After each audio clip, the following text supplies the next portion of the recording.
In July 1967, 18-year-old Anna McFall mysteriously disappeared when she was 8 months pregnant. Due to the growing stress from Anna's requests, Fred killed her. Not only did he kill his mistress and their unborn child, but he would slowly and methodically dismember her corpse and bury her along with the fetus. Her limbs were carefully separated at the joints. He would also cut off her fingers and toes. She would never be reported missing. After Anna McFall's disappearance, he acted very nervously. Rena would eventually move back into the trailer with Fred, and they would relocate to Lake House Caravan Park. For a time, the couple got along well, until he returned to his old self. He happily pushed Rena into prostitution to earn more money. He also started openly fondling Charmaine. Rena would leave the family again. During the times when Fred did not have a woman to look after his children, he would temporarily leave them in the care of Gloucester Social Services. In January 1968, 15-year-old Mary Bastholm was abducted from a bus stop on Bristol Road in Gloucester. Many links were tying Fred to Mary's disappearance. He was a customer at the cafe where she worked. She would serve him tea often. He was employed in a building behind her work. Mary had been seen with a girl fitting the description of Anna McFall, and one witness claimed to have seen Mary in Fred's car.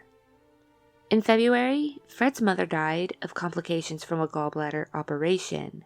After his mother's death, he would begin a series of thefts, which resulted in him changing jobs frequently. On November 28, 1968, Fred was working as a bakery delivery driver when he met a girl named Rose Letts.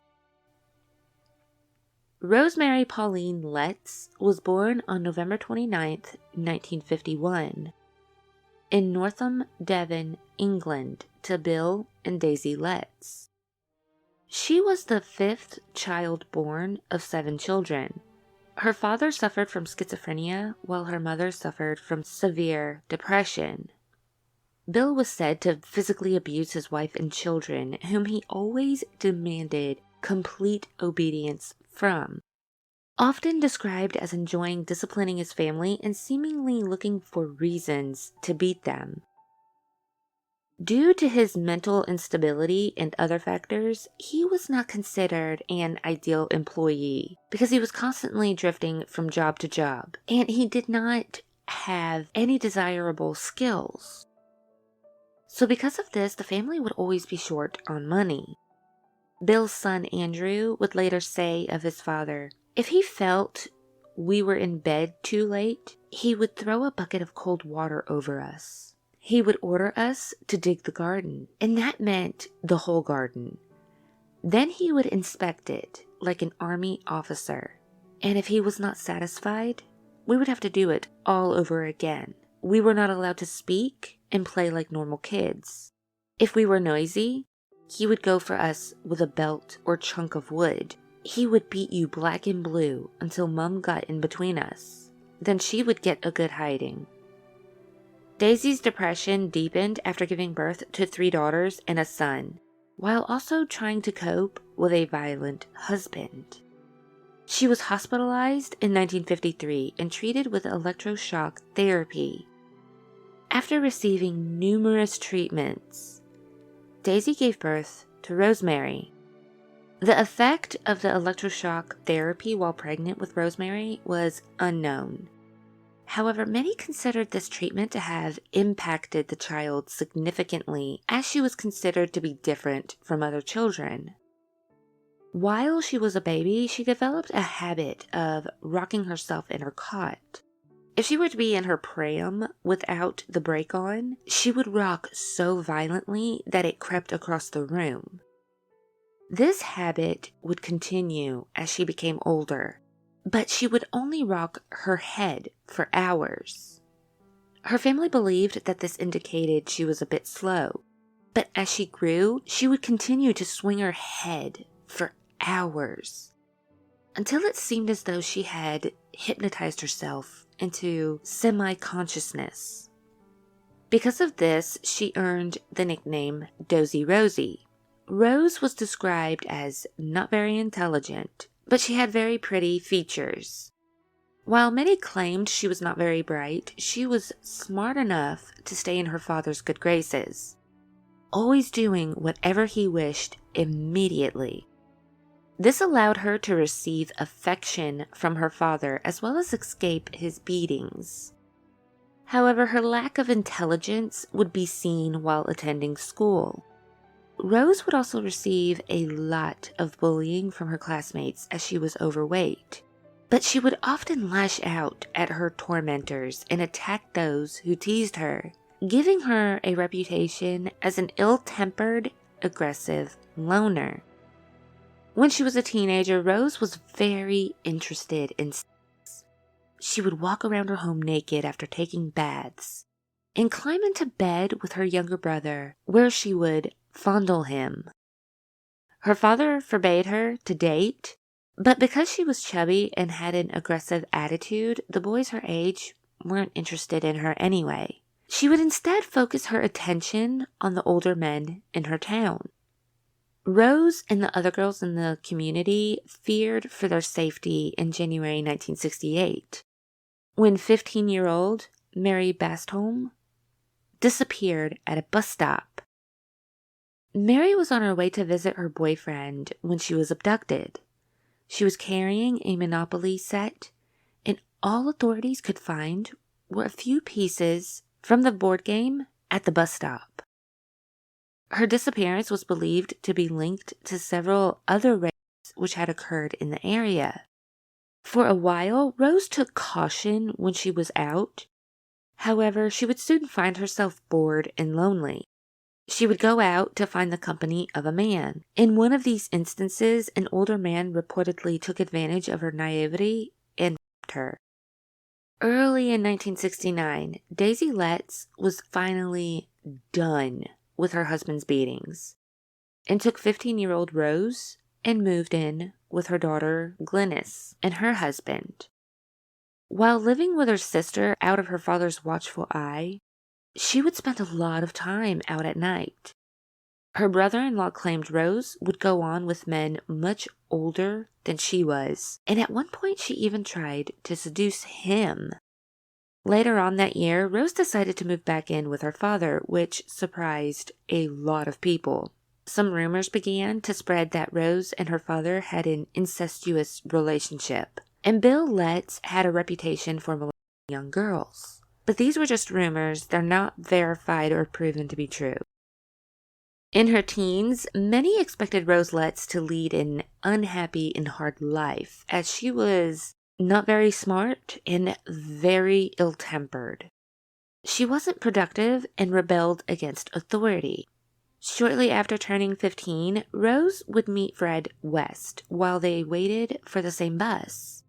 Rose initially was not interested in him at all due to his unkempt appearance. It made her believe he was a tramp. However, it didn't take long for her to become flattered by the attention he continuously gave her over the following days, as he sat alongside her at the bus stop. She refused to go on a date with Fred twice, but would eventually allow him to accompany her home. Upon their initial conversations, Fred was able to find out that even though Rose never had a boyfriend, she was a very promiscuous girl. He was also able to receive sympathy from her by mentioning that he and his 2 daughters had been abandoned by his wife. He would also claim that he wanted to have more children, which garnered more sympathy from her. Fred would also discover that Rose worked at a bread shop nearby. He would then persuade a woman to enter the shop, presenting her with a gift, and explain that a man outside asked her to present this gift to her. A few minutes later, Fred would enter the bakery, asking Rose on a date that evening. Soon after, they started a relationship, and she would frequently visit the Lake House Caravan Park.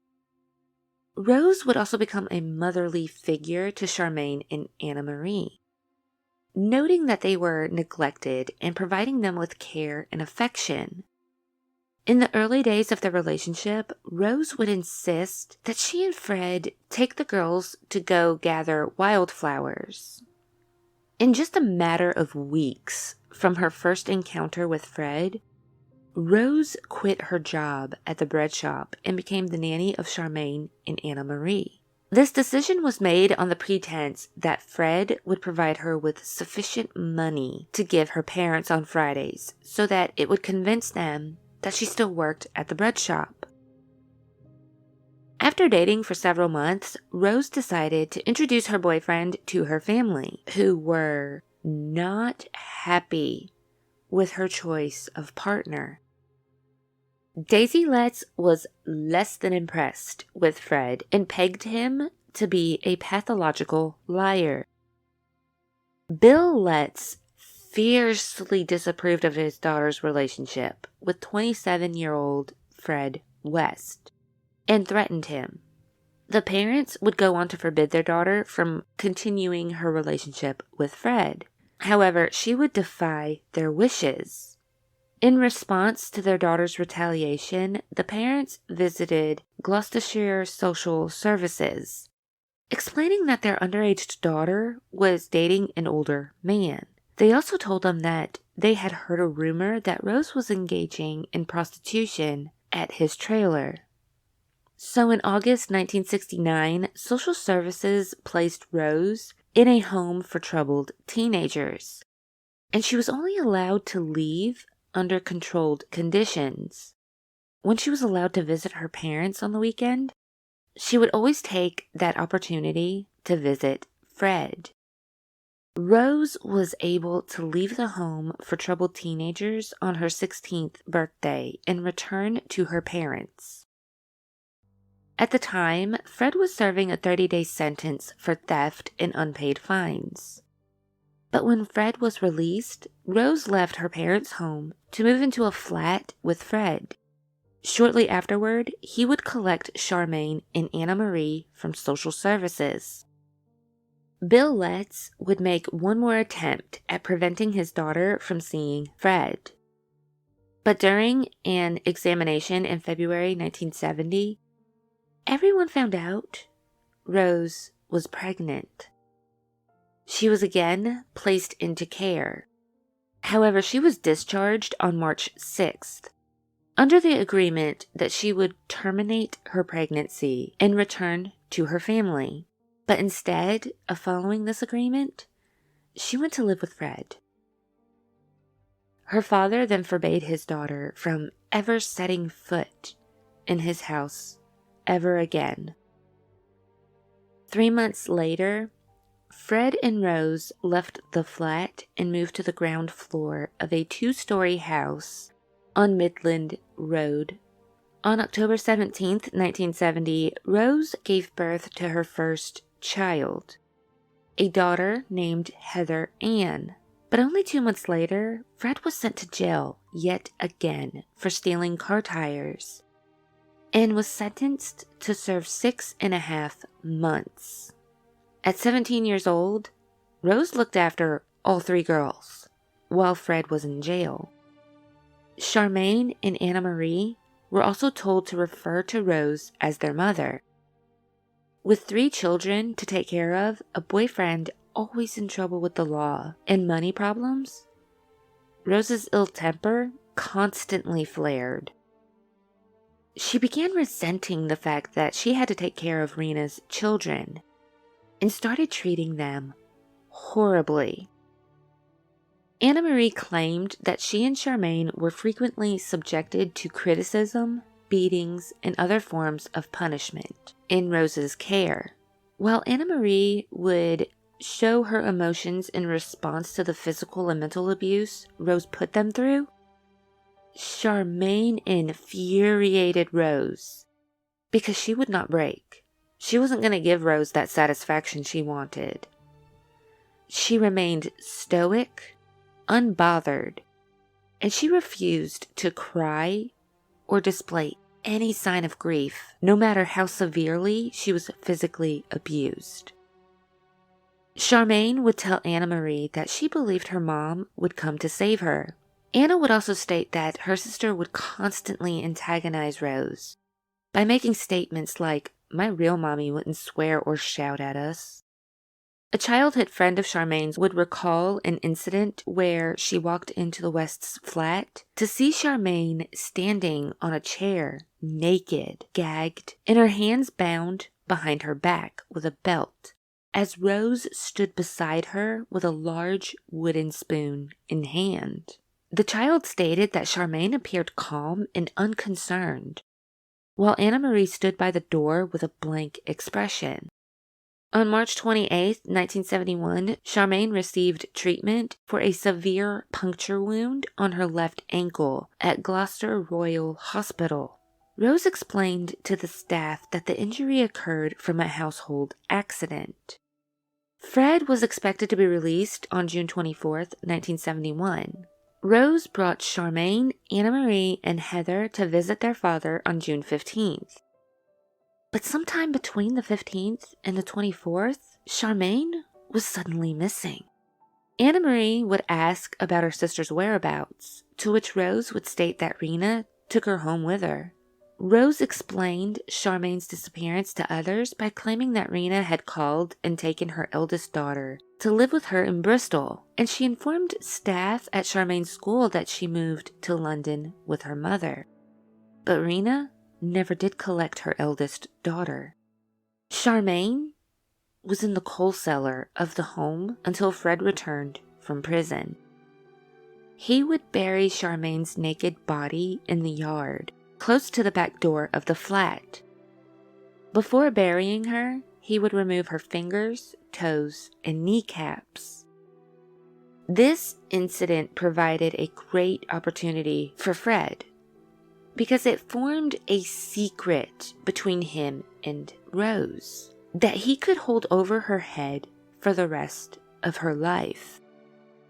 When Anna Marie asked her father why her mother only took Charmaine, Fred retorted, "She wouldn't want you, love. You're the wrong color."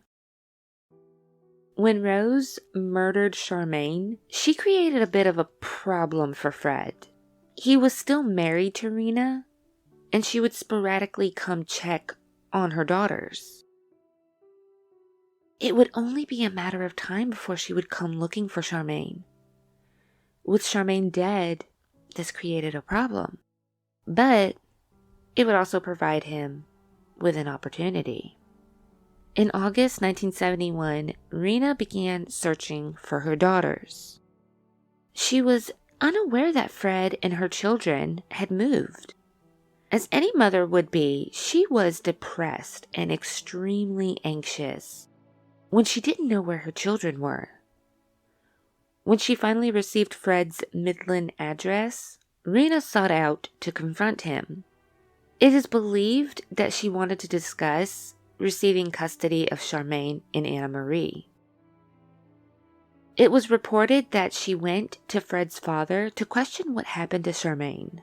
Fred saw that he had no choice but to kill Rena. She was raising too many questions about Charmaine, always bothering him about taking custody of his children, and popping up whenever she felt like it. It is believed he got her very drunk and then strangled her either at his house on Midland Road or in his vehicle. He would then dismember her body, cutting off her fingers and toes. After this, he placed her remains into bags and buried her in the same general vicinity of Anna McFall.